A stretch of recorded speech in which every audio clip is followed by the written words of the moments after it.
The knocking started as a polite tap, but by the time I reached the door of my new apartment, it sounded like someone was trying to punch through the wood. I checked the peephole. It was a man I didn't know, wearing a windbreaker and holding a thick manila envelope. My stomach tightened. I unlocked the deadbolt and cracked the door open. "Hollis Prescott?" he asked, his voice bored. "Yes." He shoved the envelope into my chest. "You've been served." He turned and walked away before I could even take a breath.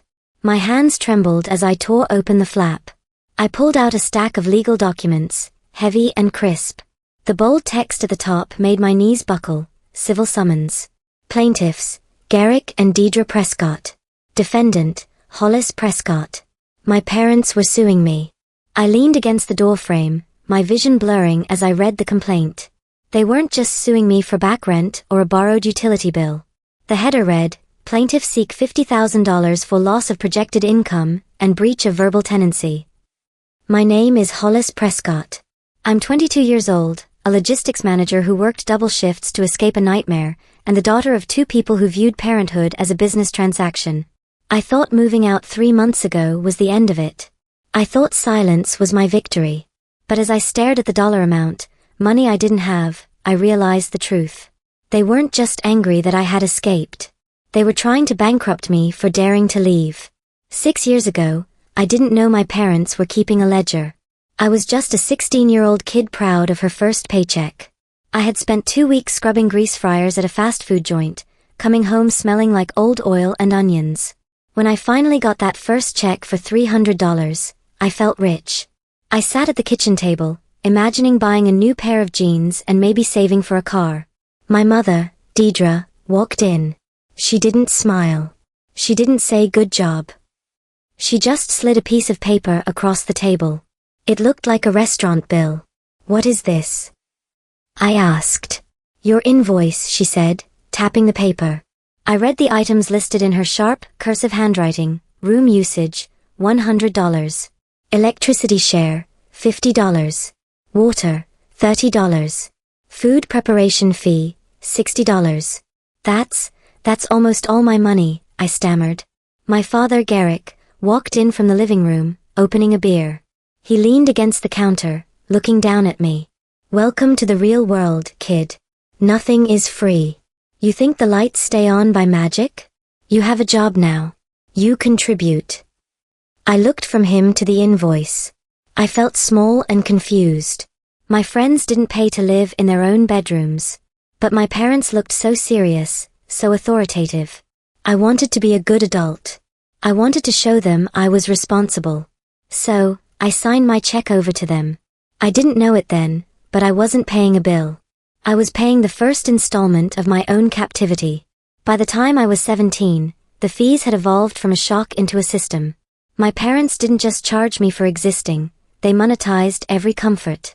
I came home from school one Tuesday to find a heavy silver padlock on the pantry door. "Mom." I called out. Deidre didn't look up from her magazine. "If you want snacks outside of designated mealtimes, there's a buy-in fee. $5 a week for pantry access." I went to my room hungry, only to find another change. The washing machine now had a coin-operated timer installed on the plug. Garrick had bought it online. "Water isn't cheap, Hollis," he told me later, rattling the coins in his pocket. "Quarters only." I sat on my bed, my stomach growling. I was working almost 30 hours a week on top of high school, yet I was always broke. I wore clothes with holes in the hems while my friends bought prom dresses. The resentment started to bubble in my chest, hot and acidic. I wasn't a daughter, I was a tenant in a hostel boarding house. That evening, I heard them laughing in the kitchen. Deidre was on the phone with a travel agent. "Yes, the deluxe balcony suite," she said, her voice bright and happy. "We have a nice household surplus this month." I stared at the ceiling. They weren't teaching me fiscal responsibility. They were using my minimum wage labor to fund their Caribbean cruise. I woke up on the morning of my 18th birthday hoping for a break. Maybe a card. Maybe a day without a fee.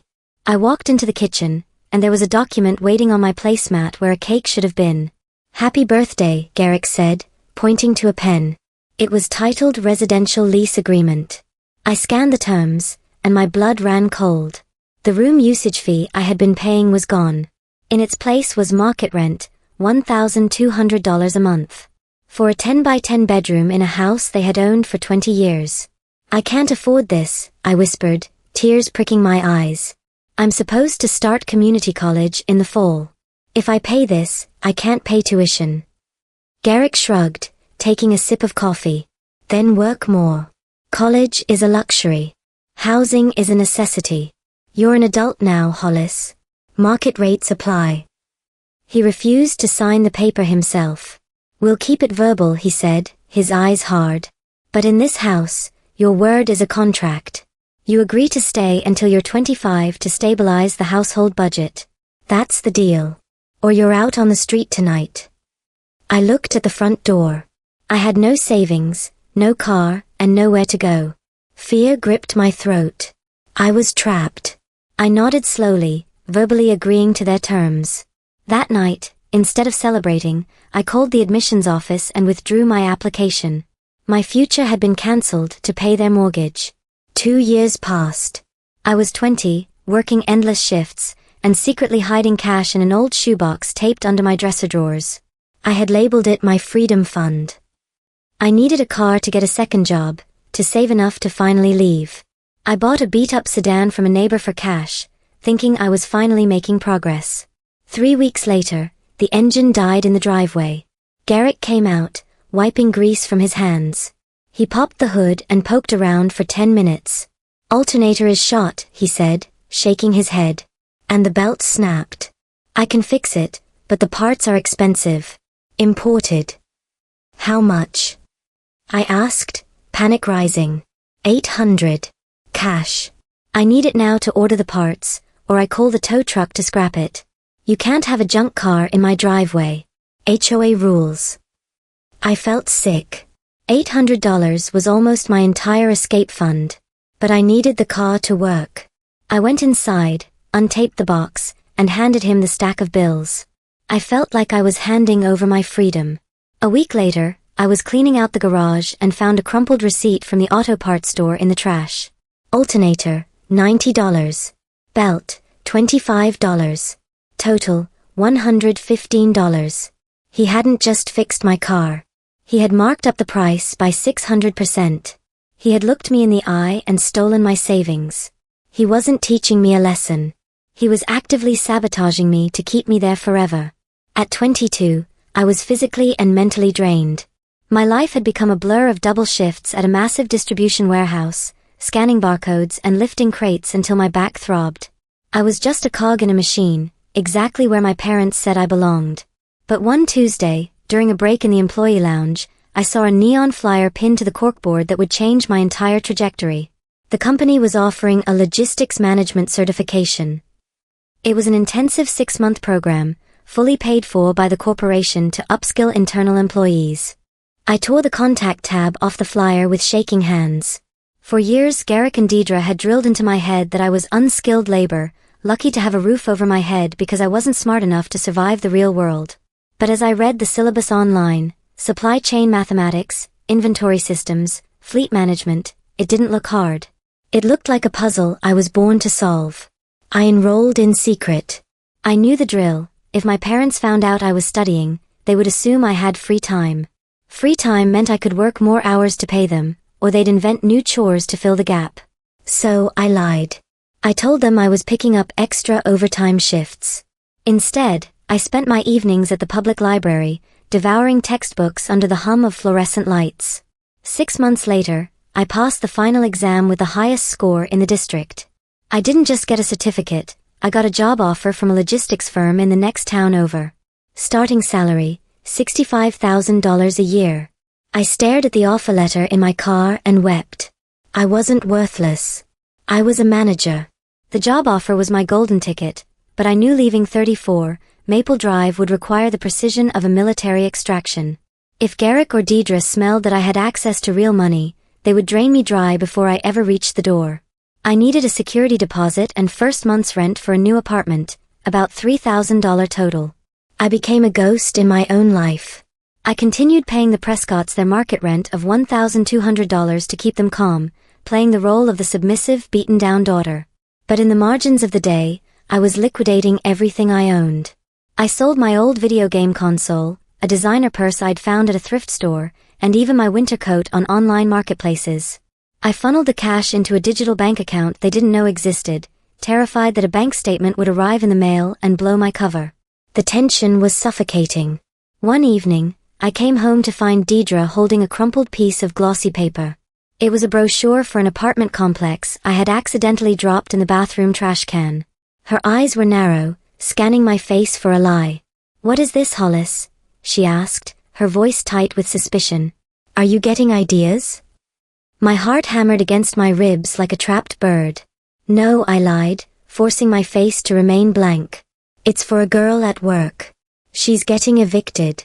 I was helping her look. Deidre stared at me for a long, uncomfortable moment before tossing the brochure back in the trash. "Good. Because you know the rule. You agreed to stay until 25. We have a budget to maintain." I breathed again, but I knew my window was closing fast. I chose a Tuesday morning at 2 a.m. for the escape. My parents were heavy sleepers, but the floorboards in the hallway were treacherous, creaking like alarms under the slightest weight. I had coordinated with a friend from my new job who had a pickup truck. He was parked 2 streets over, lights off, engine idling, waiting for my signal. I didn't take the furniture. The bed, the dresser, the desk.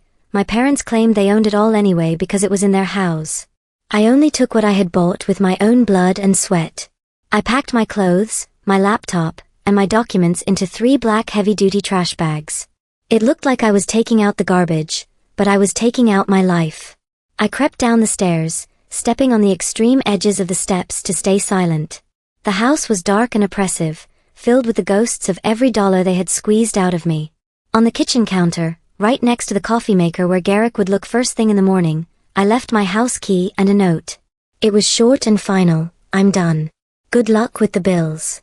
I ran out the front door, the cool night air hitting my face like a blessing. I sprinted to the waiting truck, tossing the bags into the bed. As we pulled away, I looked back. The porch light flicked on.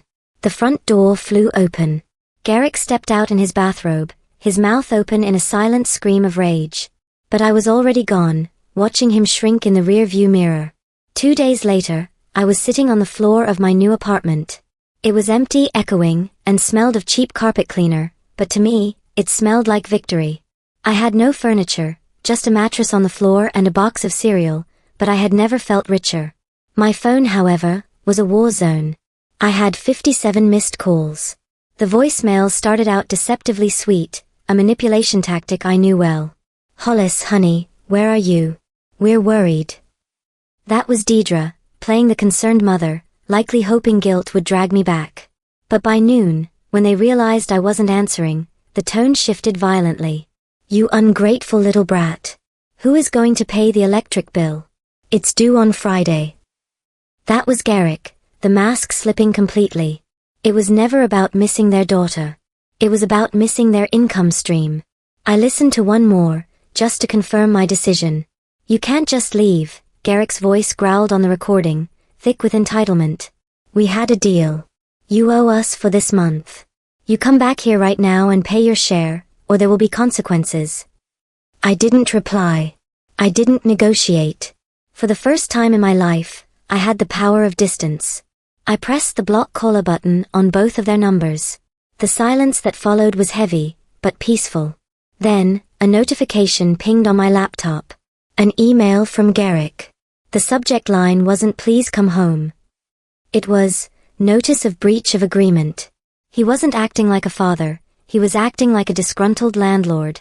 I thought blocking their numbers would stop them, but I underestimated their entitlement. A week into my new job, I was walking through the lobby of the logistics firm, feeling professional in my new blazer, finally shedding the skin of the frightened teenager I used to be. Suddenly, I heard a commotion at the front desk that made my blood freeze. "I am her father. I have a right to see her." I stopped dead. Garrick was standing at the security turnstile, red-faced and pointing a finger at the security guard. He looked wildly out of place in the sleek corporate lobby, wearing his stained cargo shorts and an old polo shirt. "Sir, you need an appointment," the guard said firmly, stepping in front of him. "She's a thief." Garrick shouted, his voice echoing off the glass walls. Heads turned. My co-workers stopped to watch. She stole from her family. Hollis, get out here. I wanted to dissolve into the floor. The humiliation burned my cheeks like fire. I walked over, keeping the security barrier between us. Leave, I said, my voice shaking but loud enough to be heard. Now. You think you can just run? Garrick sneered, lowering his voice to a venomous hiss as he locked eyes with me. You think you can live the high life while we struggle? We made you. You owe us. Security escorted him out, but as he was shoved through the revolving doors, he didn't look defeated. He looked litigious. My boss was understanding, but he pulled me aside later with a serious look. Hollis, we can't have drama in the lobby. Fix this. I realized then that simply leaving wasn't enough. They weren't going to let their cash cow walk away. They were coming for my livelihood. 3 days after the lobby incident, a certified letter arrived at my apartment. It wasn't a handwritten note or an email this time. It was on heavy bond paper with a law firm's letterhead. Some strip mall attorney Garrick had likely bullied into writing a draft. The subject line read, "Demand for restitution and damages." They were demanding $10,000 immediately. The breakdown was absurd. $2,400 for unpaid rent during the months I had been gone, plus $7,600 for emotional distress and household destabilization. The letter claimed I had violated a binding verbal lease that secured their financial solvency. Terrified, I took an afternoon off work to visit a free legal aid clinic downtown. The volunteer attorney, a tired-looking man surrounded by stacks of files, skimmed the letter and sighed. Look, generally verbal leases over a year are hard to enforce because of state laws. But they are playing a different angle. They are arguing this was a recurring month-to-month tenancy, and by leaving without notice, you caused damages. If you had a consistent pattern of payment, they might convince a judge you owe them. My heart sank. So I owe them money for escaping? It's messy, he admitted. But usually, people like this don't actually sue. Filing fees cost money. This is probably just a scare tactic to get you to write a check. I clung to that hope. I decided to call their bluff. I shredded the letter, convincing myself that Garrick was too cheap to pay court fees. I was wrong. Dead wrong. I thought shredding that letter was the end of it. 2 months of silence passed, and I let my guard down, thinking I had won. But the memory of that shredder haunted me as I stood in my doorway now, holding the actual civil summons I had just been served. Ignoring them hadn't made them go away, it had enraged them. They weren't just suing for the $10,000 back rent anymore. They had escalated to loss of projected income. I sat on my mattress, forcing myself to read the attached evidence packet. It was nauseating. They were claiming that my departure had caused them to default on their own debts because they had structured their retirement around my rental income until age 25. They were blaming me for their financial irresponsibility. But the most chilling part was Exhibit A. It was a photocopy of a ledger. The ledger. Garrick had kept a handwritten log of every single dollar I had ever given them since I was 16. October 12, 2019, $300, partial payment. November 1st, 2019, $450, full rent. December 15th, 2021, $150, car repair reimbursement. Page after page of my life, reduced to numbers in columns. They had documented my exploitation with the precision of an accountant. They thought this ledger was their greatest weapon, proof that I was a tenant with a history of paying. I stared at the columns of numbers, feeling violated. They had been building this case against me for 6 years. I couldn't use a free clinic for this. I needed a shark. I drained my savings to hire Mr. Sterling, a civil litigation attorney with a reputation for being ruthless. He was expensive, costing me $300 an hour, but as I sat in his glass-walled office, I knew I had no choice. Sterling reviewed the summons, frowning deeply. This isn't good, Hollis. They have a documented history of payments.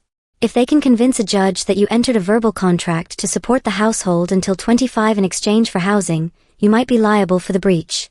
It's insane, but it's possible. I felt the room spin.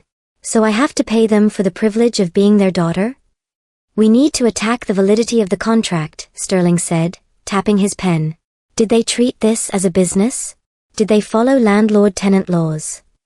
A memory flickered in my mind, something Garrick had said years ago when I needed to fill out a FAFSA form for financial aid. He had slapped my hand away. Don't put down that you pay rent. We don't want the government getting involved in our taxes. My eyes snapped up to meet Sterling's. Wait, I said, my voice trembling with a sudden realization. They always told me to keep the rent secret. Because of taxes. Sterling stopped tapping his pen. A slow, sharp smile spread across his face. Do you have proof they treated this as a rental business? No, I said, a plan forming. But they do. We entered the discovery phase of the lawsuit, the period where both sides have to share their evidence. Sterling explained the strategy. We needed to make them commit to their lie. We had to make them prove, beyond a shadow of a doubt, that I was a tenant and not just a family member contributing to groceries. Sterling filed a motion requesting full and complete documentation of the rental agreement, payment history, and household ledger to prove the validity of the debt. Are you sure? I asked him as he drafted the request.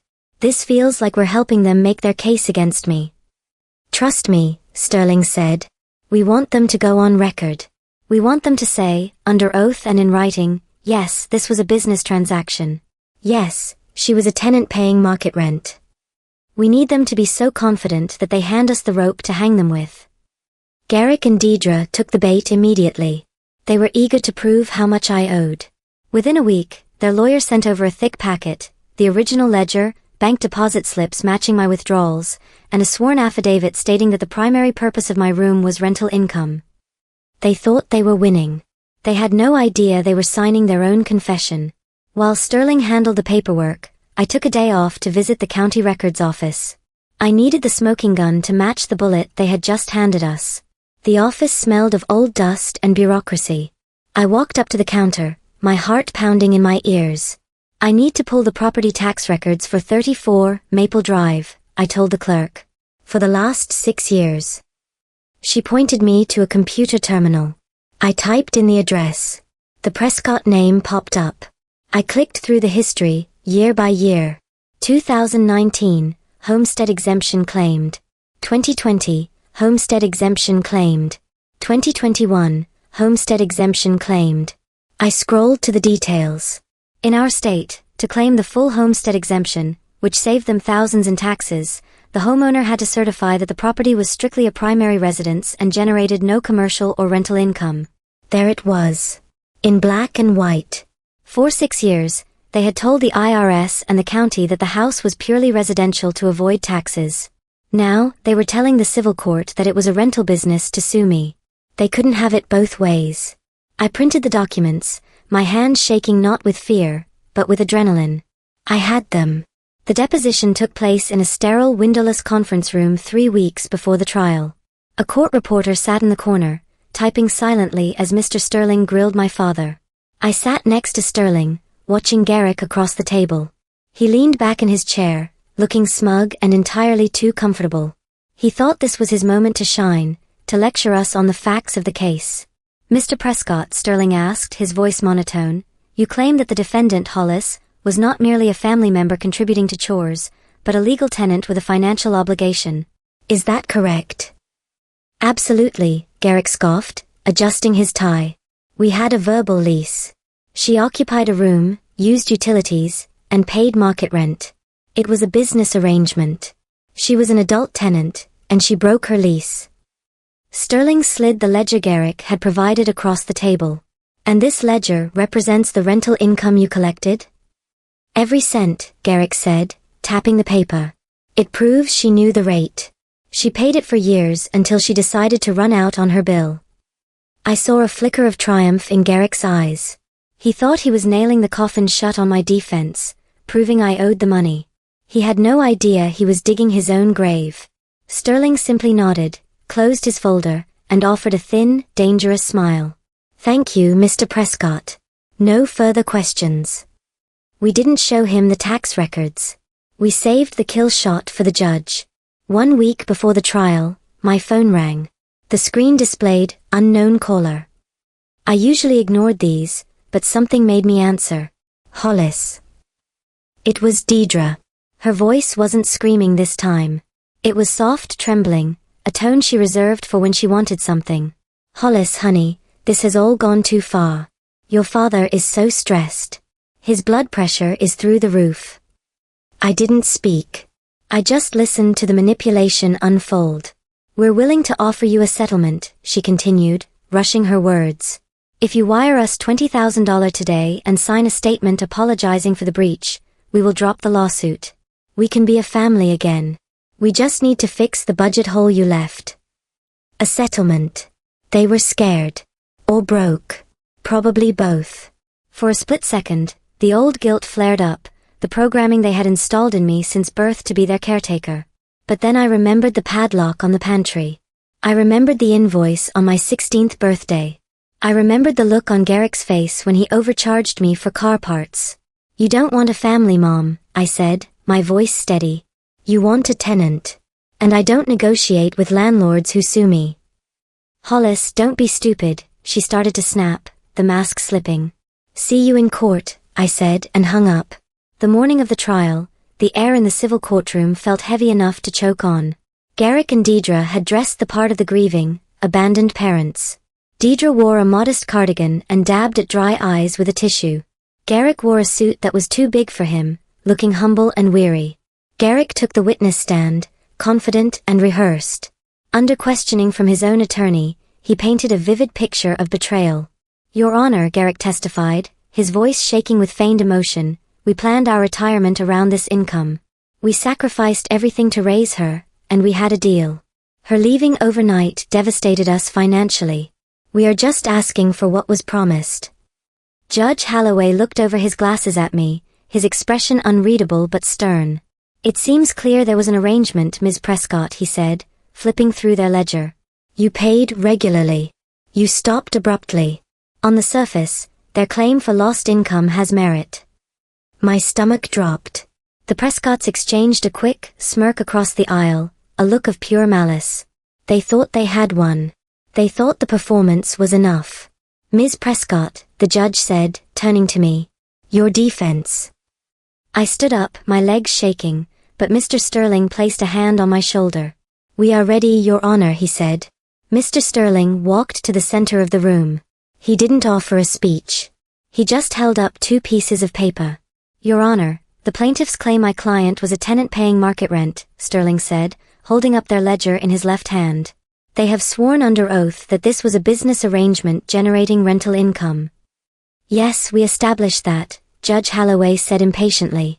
However, Sterling continued, his voice dropping an octave, I would like to enter into evidence the property tax filings for the Prescott residence for the last 6 years. He held up the certified documents in his right hand. According to these sworn government documents, Sterling said, Mr. and Mrs. Prescott claimed the homestead exemption every single year. To qualify, they certified, under penalty of perjury, that the property was strictly a primary residence and generated 0 rental income. The silence that followed was absolute. Garrick's face went from smug to ghostly pale in a second. Deidre stopped dabbing her eyes and froze. Sterling placed both papers on the judge's bench. So, Your Honor, we have a dilemma. Either they perjure themselves to the IRS to evade taxes for 6 years, or they are perjuring themselves in your courtroom today to extort my client. They cannot be landlords here and homeowners there. Which lie would they like to confess to? The judge picked up the tax papers. His face turned from annoyance to stone-cold fury. He looked at my parents. Well, he asked. I'm waiting. Garrick tried to stammer an excuse, something about household contributions versus rent, but the judge cut him off with a slam of his gavel that made everyone jump. Stop, Judge Holloway barked. You have wasted the court's time, and you have exposed your own fraud. You came here to squeeze money out of your daughter, and instead, you've handed me evidence of tax evasion. He leaned forward, his eyes narrowing. Case dismissed with prejudice, he ruled. The plaintiffs are awarded nothing but their own legal fees. Garrick slumped in his chair, defeated. But the judge wasn't finished. Furthermore, Holloway announced, I'm ordering the court transcript and these evidentiary exhibits to be forwarded to the state comptroller and the IRS for review of potential tax fraud. If you have been hiding income for 6 years, I suspect they will be very interested to hear about it. Deidre let out a sob. This time it was real. They left the courtroom trembling, knowing an audit is coming that will likely cost them the house they tried to make me pay for. I walked out into the bright afternoon sunlight. The air tasted different, cleaner. My phone buzzed. It was my boss. Hollis, good news. The promotion to senior manager is yours. When can you start? I looked back at the courthouse one last time, then unlocked my car. I can start today, I said. I started the engine and drove away, finally the CEO of my own life.